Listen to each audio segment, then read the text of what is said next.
Hi, who are you? My name is David Malmo-Levine, and I'm a cannabis and drug peace activist. Wonderful. Where are we?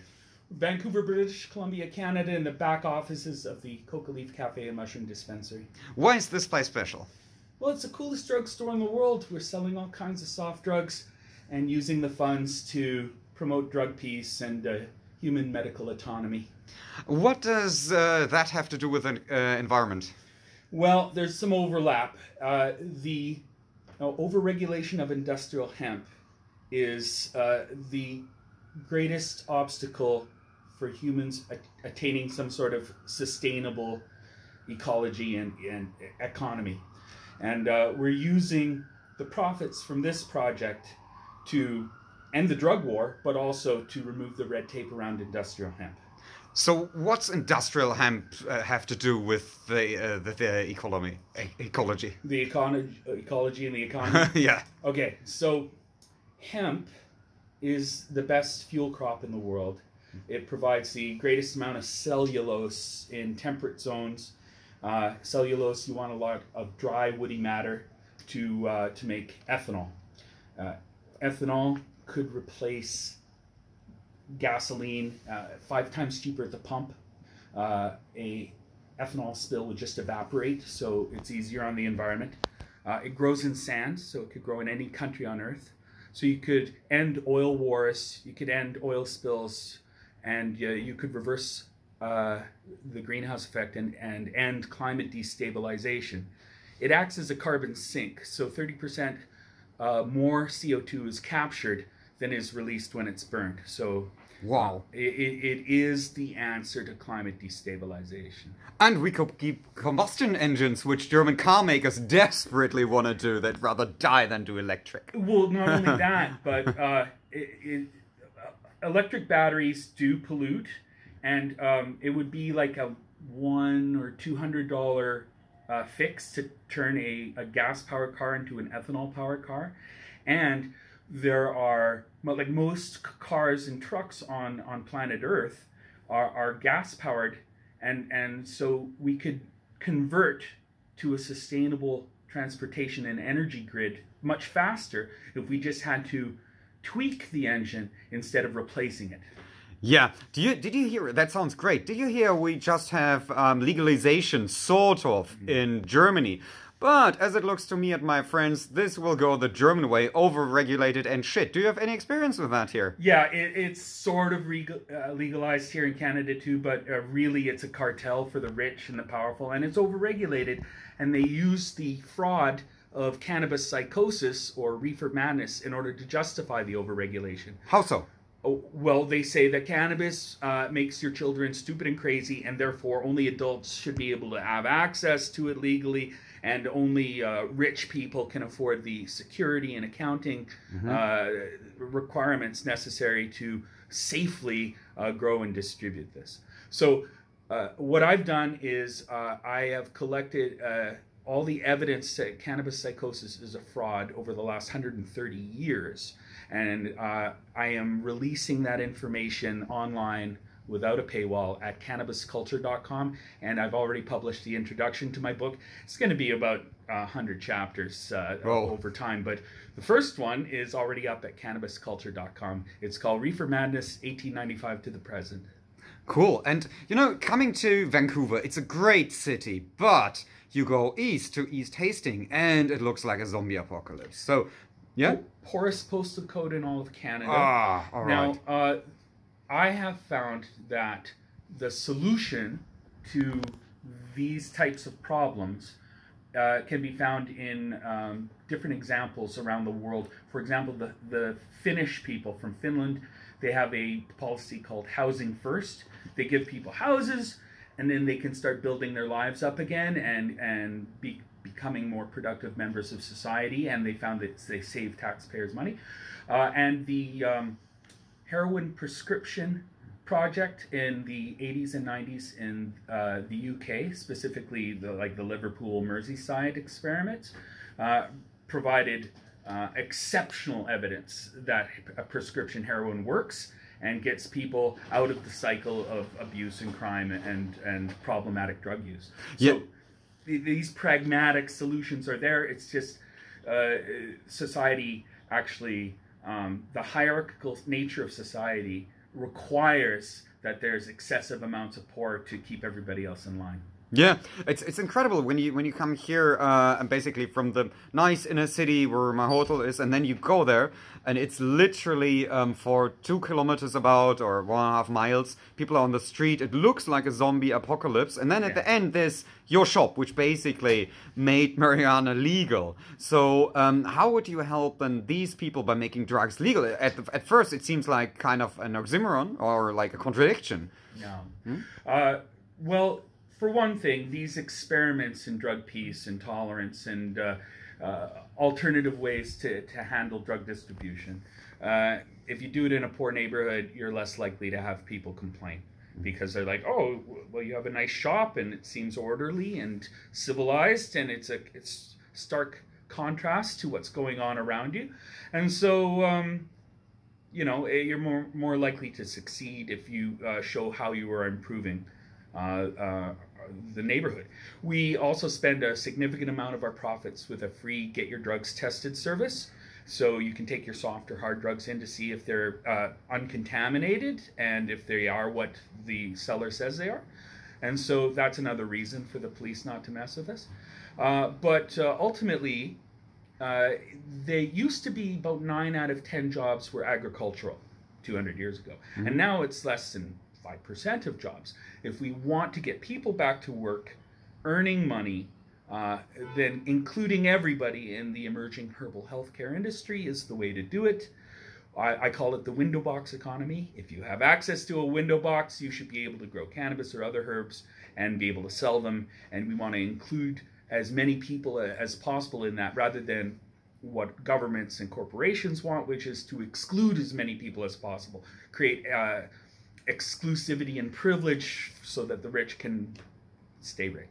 This is actually what seems to happen in Germany, so German viewers beware. And one thing more that, you know, there's coffee to be had here with microdosing LSD.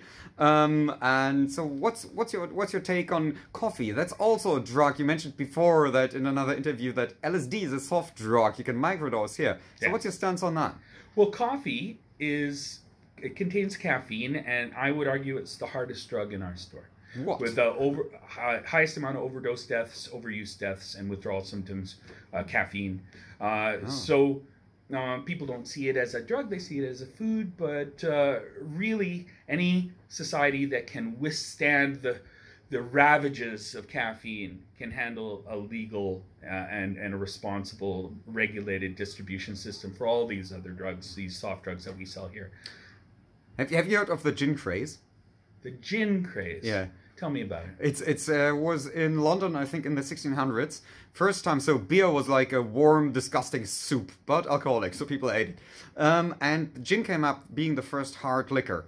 And for about 3 years, anarchy in the bad way, they called it. Basically, riots broke out because people couldn't handle gin.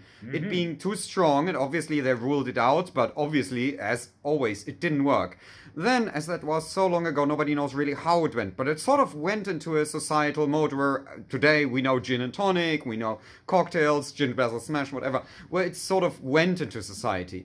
Looking at your shop, seeing LSD and peyote, stuff that's very illegal in Germany still, and then looking outside, seeing stuff like even heroin or fentanyl or and so on. Do you think that's the way these drugs will go? Well, there's a learning curve with the introduction or reintroduction of any drug into society, and people have to differentiate between improper and proper use. Casanova said in the 1790s, in wise hands poison is medicine, and in foolish hands medicine is poison. And that's, I think, the right approach to see any drug in terms of. We have a problem where we see drugs as either a list of good drugs that never harm you and a list of bad drugs that always harm you. And I think that's the wrong way of looking at drugs. They're tools, they're not vices or temptations. So, your gin craze reminds me of another situation when they introduced coffee into Europe. I believe in England, there was a bunch of coffee shops that sprung up, And then the king got upset because, you know, rich and poor were meeting under no supervision whatsoever. It wasn't like the church where they were under the thumb of a priest, and he got worried, and so he banned coffee. And for 11 days there were riots in the streets. Whoa! And then he said, okay, you can have your coffee shops, just no treasonous talk.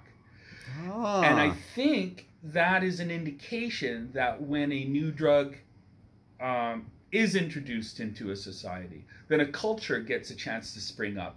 And that culture has an opportunity to change the rest of the cultural and political and social landscape and evolve society. And the people who are at the top are worried about that.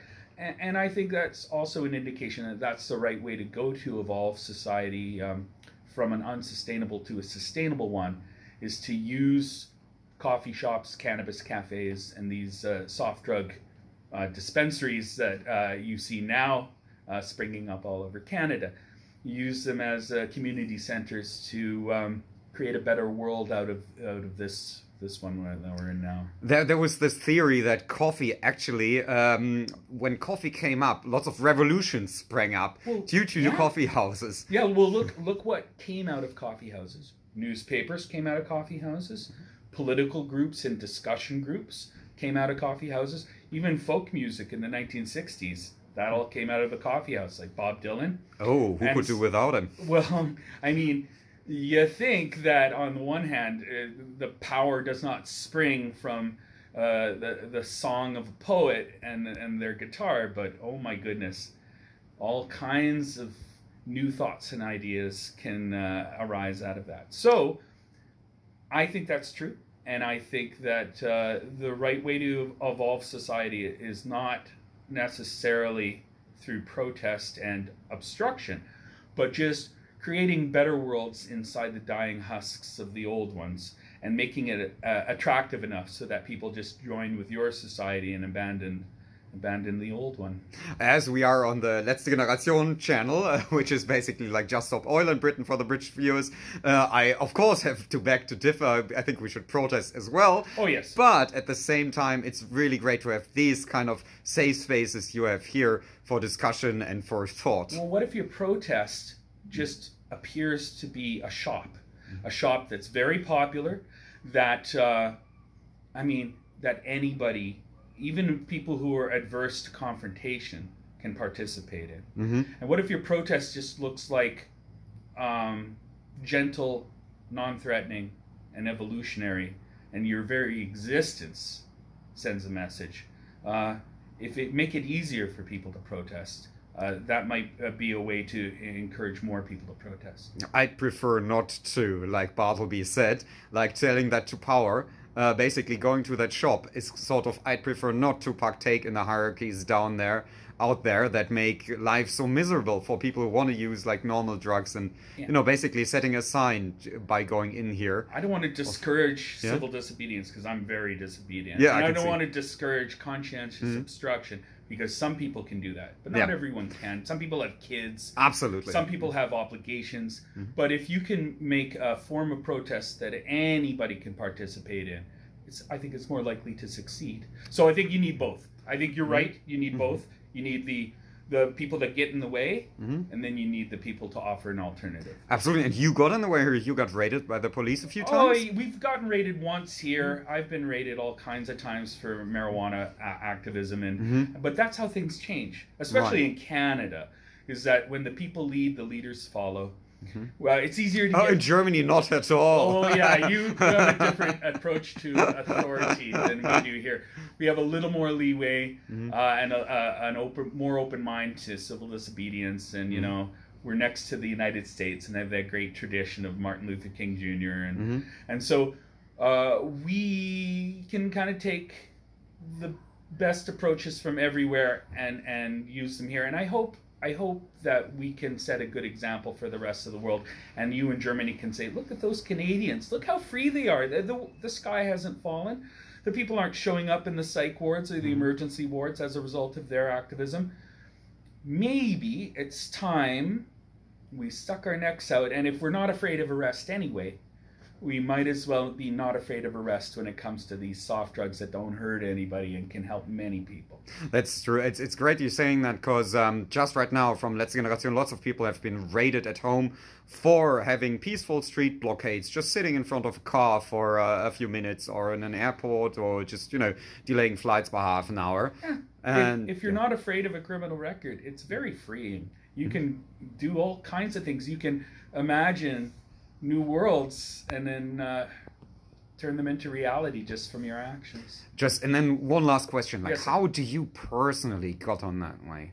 How do I personally what? Got on the way of, basically making new rules or defying the old ones, just going your way in that. When I was young, I traveled into the United States, and when I got back, I went to Berkeley, California. Ah, okay. I read some of their literature there, and I just decided, you know what? I don't have to see the U.S. anymore. I'm okay with a criminal record that prevents me from traveling.